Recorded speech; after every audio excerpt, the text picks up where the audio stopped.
कभी कभी रात के बिल्कुल शांत समय में जब बाहर सब कुछ थम जाता है, तब इंसान पहली बार अपने भीतर का शोर सुनता है।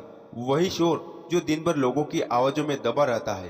पुरानी बातें, अधूरे रिश्ते, भविष्य का डर और वह दर्द जिसके बारे में तुम किसी से खुलकर बात भी नहीं कर पाए। धीरे धीरे मन इतना भर जाता है कि छोटी सी बात भी भीतर तूफान पैदा कर देती है। और फिर इंसान चुपचाप सोचता है, आखिर मैं इतना थका हुआ क्यों महसूस करता हूँ। श्री कृष्ण कहते हैं, थकान हमेशा शरीर की नहीं होती। कई बार मन वर्षों से बोझ उठाते उठाते थक चुका होता है। धैर्य रखो, तुम्हारे भीतर जो चल रहा है वह कृष्ण उसे देख रहे। तुम्हें हर समय मजबूत दिखने की जरूरत नहीं, क्योंकि जो लोग बाहर से सबसे ज्यादा मुस्कुराते हैं, अक्सर वही लोग भीतर से सबसे ज्यादा टूटे हुए होते हैं। तुमने भी शायद बहुत समय से अपने मन को केवल सहना सिखाया है। हर दर्द दबाना, हर बात भूलने का दिखावा करना, हर बार यही कहना मैं ठीक हूँ। लेकिन भीतर मन धीरे धीरे टूटता गया और अब वह तुम्हें रोक रहा है ताकि तुम पहली बार उसकी आवाज सुनो। श्री कृष्ण कहते हैं, मन को दबाने से शांति नहीं मिलती, मन को समझाने से शांति मिलती है। क्योंकि मन कोई शत्रु बनकर पैदा नहीं होता, उसे शत्रु बनाते पुराने घाव, डर, अधूरी इच्छाएं और बार बार मिली हुई चोटें। कल्पना करो, एक छोटा बच्चा जो वर्षों तक अंधेरे कमरे में बंद रहा हो, धीरे धीरे उसे हर आवाज में डर लगने लगेगा, यह तक कि हल्की सी आहट भी उसे बेचैन कर देगी। तुम्हारा मन भी कुछ ऐसा ही हो गया। उसे बहुत समय से सुरक्षा मिली, इसलिए अब वह हर जगह खतरा खोजता है। कभी लोगों के शब्दों में, कभी रिश्तों में, कभी भविष्य के डर में, और सबसे ज्यादा तुम्हारी अपनी सोच में। ध्यान से देखो, तुम्हारे जीवन की कई पीड़ाएं घटनाओं से नहीं, उन घटनाओं को बार बार सोचने से बड़ी है। किसी ने तुम्हें एक बार ठुकराया, लेकिन मन आज तक उसी क्षण में अटका हुआ है। किसी ने कठोर शब्द कहे और मन ने उन्हें अपनी पहचान बना लिया। किसी ने साथ छोड़ा और मन को लगा शायद अब कोई सच्चा नहीं। धीरे धीरे मन हर चीज से डरने लगा। श्री कृष्ण कहते, डरा हुआ मन सही और गलत का निर्णय भी साफ नहीं कर पाता। इसलिए जब मन अशांत हो तब तुरंत किसी निष्कर्ष पर मत पहुंचो, क्योंकि उस समय तुम्हारा दर्द सोच रहा होता है, तुम्हारी आत्मा नहीं। सांस लो।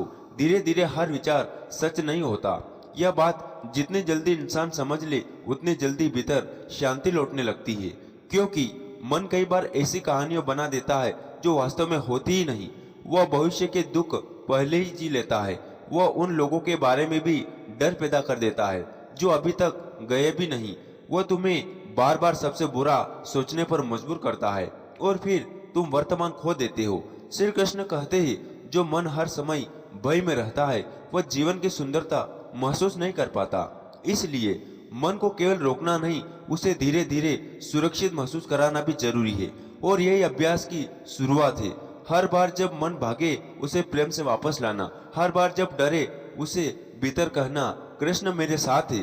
हर बार जब अतीत दर्द के धीरे से कहना, अब यह बोझ मैं अकेला नहीं उठाऊंगा। क्योंकि यह सच यही है, तुम बहुत समय से अकेले लड़ते रहो। लोगों को शायद तुम्हारी मुस्कान दिखाई दी, लेकिन कृष्ण तुम्हारी रातें देखी है। उन्होंने वह बेचैनी देखी है जब तुम बिना कारण भारी महसूस करते थे।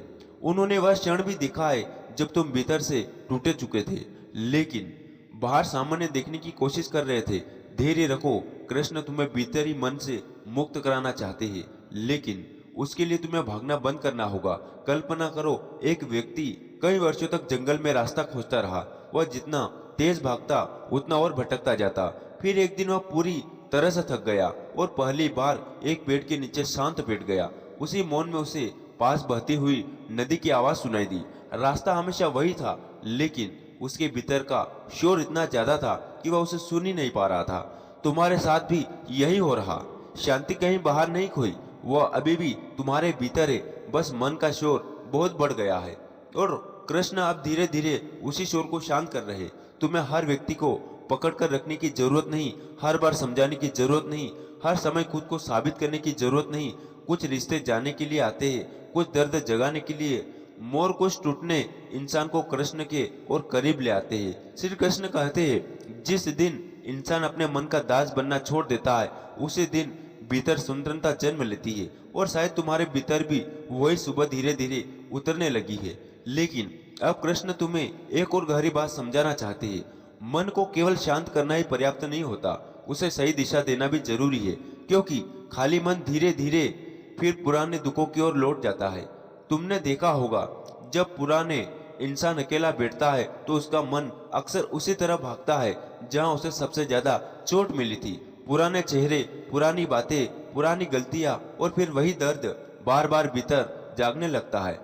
श्री कृष्ण कहते हैं, जिस मन को दिशा नहीं मिलती वह भटकने लगता है, कभी इच्छाओं में, कभी भय में, कभी तुलना में, कभी लोगों की स्वीकृति में, और धीरे धीरे इंसान भूल जाता है उसकी शांति बाहर नहीं भीतर है।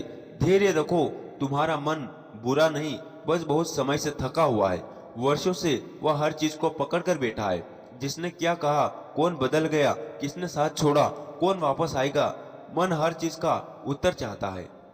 लेकिन कृष्ण कहते हैं, हर प्रश्न का उत्तर तुरंत नहीं मिलता। कुछ उत्तर समय पर देता है और कुछ उत्तर केवल मौन देता है। इसलिए कभी कभी सबसे बड़ी बुद्धिमानी यही होती है कि इंसान कुछ समय के लिए रुक जाए, सिर पर रुक जाए, ना भागे, ना हर बात को ठीक करने की कोशिश करे, ना हर रिश्तों को बचाने में सवई को तोड़ दे, बस शांत होकर अपने भीतर लौटाए। क्योंकि बहुत समय से तुम बाहर बाहर भटक रहे थे, अब भीतर लौटने का समय ही। श्री कृष्ण कहते हैं, जो व्यक्ति सवई के भीतर स्थिर हो जाता है उसे दुनिया की हलचल ज्यादा परेशान नहीं करती, क्योंकि उसकी शांति अब लोगों पर निर्भर रहती है। यही सच्ची स्वतंत्रता है। कल्पना करो एक विशाल वृक्ष की, जब तेज आंधी आती है तो छोटे पौधे डर कर झुक जाते हैं, लेकिन गहरी जड़ों वाला वृक्ष शांत खड़ा रहता है। क्यों? क्योंकि उसकी शांति बाहर नहीं भीतर होती है। तुम्हें भी वैसा ही बनना है। ऐसा नहीं कि जीवन में दुख नहीं आएंगे, लेकिन तुम्हारा मन हर दुख के साथ टूटना बंद कर देगा। और यही धीरे धीरे होगा, अभ्यास से, हर दिन थोड़ा थोड़ा। जब मन डराए तो तुरंत उस डर पर विश्वास मत कर लेना। जब मन तुलना करे तो सभी को छोटा मत समझ लेना। जब मन कहे तुम अकेले हो तो भीतर कृष्ण का स्मरण करना, क्योंकि सच्चाई यह है, कृष्ण कभी तुम्हारा साथ नहीं छोड़ते। लोग बदल सकते हैं, समय बदल सकता है, परिस्थितियां बदल सकती है, लेकिन श्री कृष्ण का प्रेम नहीं बदलता। इसलिए जब पूरी दुनिया तुम्हें समझ ना पाए, तब श्री कृष्ण तुम्हारे मन की हर छुपी सुन लेते हैं। तुम्हारा हर दर्द, हर टूटन उनसे छुपी नहीं है। धैर्य रखो, जो तुम्हें भीतर से तोड़ रहा है वही अब तुम्हें जागृत भी कर रहा। क्योंकि कई बार इंसान तब तक भीतर नहीं लौटता जब तक जीवन उसे थका ना दे। और शायद तुम भी अब उस मोड़ पर पहुंच चुके हो जहां तुम्हारी आत्मा शांति चाहती है। अब केवल लोगों का साथ नहीं, भीतर का सुकून चाहिए। अब केवल उत्तर नहीं, मौन चाहती है। अब केवल भागना नहीं, विश्राम चाहती है। श्री कृष्ण कहते हैं, मन को हर समय इच्छाओं के पीछे दौड़े दौड़ते रहोगे तो वह कभी शांत नहीं होगा। क्योंकि इच्छा पूरी होने से पहले भय आता है, और पूरी होने के बाद खोने का डर। इसलिए वैराग्य जरूरी है। वैराग्य का अर्थ यह नहीं कि तुम जीवन से दूर हो जाओ। वैराग्य का अर्थ है तुम भीतर से इतने शांत हो जाओ कि दुनिया की हर चीज तुम्हें हिलाना बंद कर दे। तुम प्रेम करो लेकिन सवई को खोकर नहीं। तुम लोगों से जुड़ो लेकिन अपनी आत्मा की शांति देकर नहीं। तुम सपने देखो लेकिन परिणाम को भय से डूबकर नहीं। यही कृष्ण का मार्ग है, संतुलन का मार्ग, शांति का मार्ग। और धीरे धीरे तुम्हारा मन उसी दिशा में चलना शुरू कर रहा। सांस लो, धीरे धीरे सब ठीक होगा। तुम्हें अभी पूरी मंजिल नहीं देखनी, बस इतना याद रखना है कि तुम्हारा मन अब अकेला नहीं। कृष्ण धीरे धीरे उसका हाथ पकड़ रहे, और जिस मन को कृष्ण का सहारा मिल जाए वह धीरे धीरे शत्रु से मित्र बनना शुरू कर देता है। तो दोस्तों, आज का वीडियो बस यहीं समाप्त करते हैं। आपको कैसा लगा आप कमेंट करके जरूर बताना, और ऐसे वीडियो देखने के लिए हमारे चैनल को सब्सक्राइब जरूर करें। जय श्री कृष्ण, राधे राधे।